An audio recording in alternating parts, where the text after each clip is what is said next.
Effective naman siya sa mga gulong siguro na maliliit lang yung butas. Pag malaki na. Pag malalaki na, hindi na kaya. Kasi bago yun guys, makapal. Tapos siguro, kailangan nyo rin naman to in case na may malayuan, ganun. Pero mas suggest namin yung lagyan nyo ng sealant guys. Ayan. Thank you.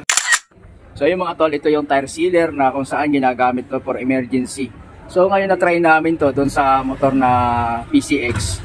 Tapos yung Michelin, malaki yung butas kaya panoorin nyo kung talagang ubra tong tire sealer na gamitin. Yun. Panoorin nyo yung video. Shoutout kay Sir 1 Moto. Sa kanya galing to, prito ng Michelin na pag mo ibili ng gulong kay Sir 1 Moto, may libre silang ganito. Kada isang gulong, isang ganito.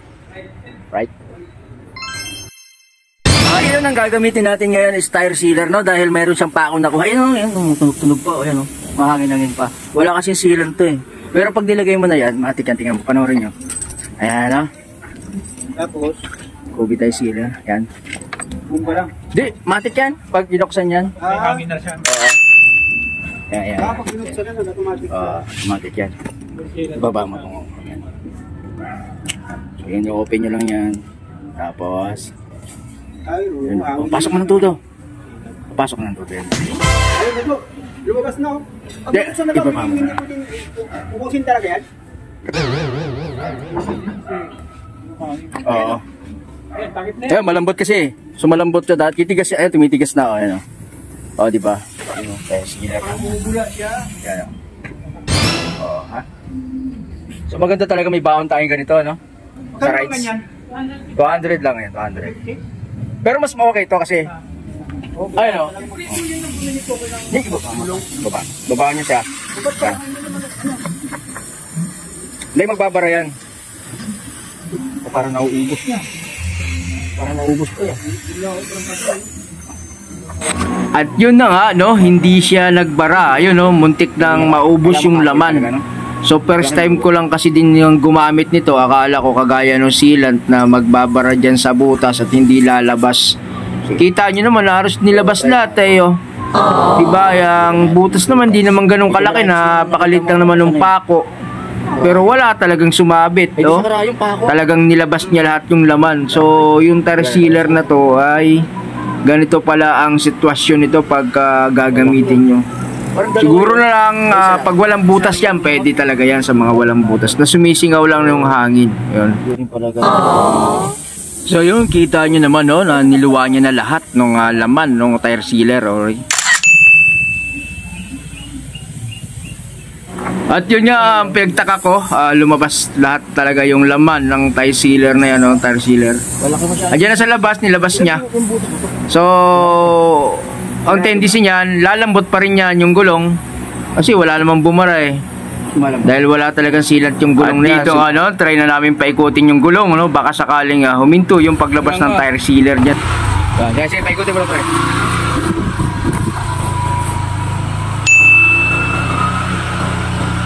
So tinry namin paikutin kasi malaki yung butas kaya naglabasan yung ito. So yung pala, texture pala nito, parang wala namang babara dito kasi parang bula lang. No? Oh, hindi kagaya ng sealant talaga na may green. Ito parang walang pantapal ng butas. So hindi talaga pala kaya to pag Ayun nga, sa madaling salita, no, panghangin lang siya ng gulong at hindi siya pambara sa butas. So kasi wala naman talagang babara. Ayan sa tire sealer na to. Ayan, no. Tire sealer to, implementer. Kasi ang kasama lang nito talaga hangin. So pag flat ka, magkakaroon agad ng hangin tong gulong. Ang problema lang nito ngayon dahil malaki yung butas, naglabasan nga yung shoutout sa RG community Yan, sana kayanin. Lumabas, ang daming lumabas pero hindi naman niya naubos to. Isang buo kasi nito yung ginamit eh. Buro. Kailangan talaga niyang no? Patapalan diyan.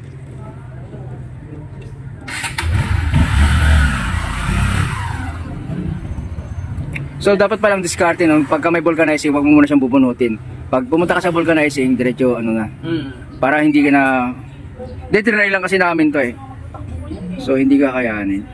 Hindi niya pala kaya kapag malaki na yung butas. So good luck na lang sa mga gagamit nito. Pero ano pa naman talaga to? Tawag dito. Nagamit nga ito ni Sir AC, di ba? Oo. Oh, hindi naman na ganun sa kanya. Di, ang pwede lang pala yan yung nagbabawas lang. Nagbabawas lang ng hangin. Pero yung butas talaga, hindi kakayanin. Nilabas niya lahat, oh. Oo, nilabas nga eh. Ganyan na ganyan nangyari sa akin eh. Nung hinangina ko yung ano, kaya ako nagpalit ng gulong. Good morning, ma'am! Shout out. Ang ganda ni ma'am, oh. Naka-vlog si ma'am. Yan. Yun. So, Ano natakpan talaga?